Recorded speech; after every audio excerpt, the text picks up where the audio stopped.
আজকে আমরা শিখব প্রিমিয়ার প্রোতে কিভাবে টেক্সট গ্রেডিয়েন্ট তৈরি করা যায়। তো চলুন শুরু করা যাক। আমরা প্রথমেই টেক্সট এখানে লিখে নেব। যেমন ধরুন এখানে টেক্সট করতে পারি আমার নাম,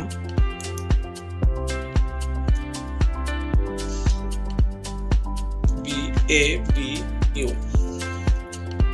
এটাকে আমরা একটু মোটা করে নেব লেখাটাকে, তাহলে দেখতে সুন্দর লাগবে। এই যে টেক্সটে গিয়ে এখানে এই তীর চিহ্নতে ক্লিক করে আমরা এই যে টেক্সটের অপশনটা বের করব। তো এখানে যে আমরা ইম্প্যাক্ট লিখব, এটাকে লেখাটাকে সিলেক্ট করে নিতে হবে। এখন আমরা লেখাটাকে মোটা করার জন্য এখানে ইম্প্যাক্ট লিখব।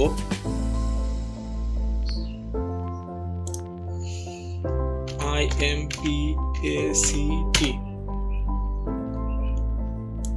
এটা হলো যে বিভিন্ন স্টাইলের লেখা আছে, ইম্প্যাক্ট যেটা সেটা একটু মোটা, এই জন্য আমরা ইম্প্যাক্ট লিখলাম। তো এটাকে আমরা এখন বড় করে দেব।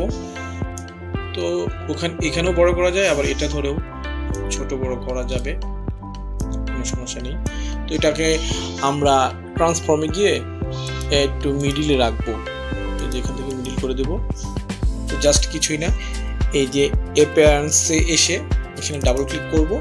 ডাবল ক্লিক করার পর এই যে কালার অপশনে যে আমরা চলে আসলাম, এই যে দেখতে পাচ্ছেন উপরে সলিড লেখা, এখানে তিনটা অপশন দেওয়া আছে, solid, linear gradient, radial gradient.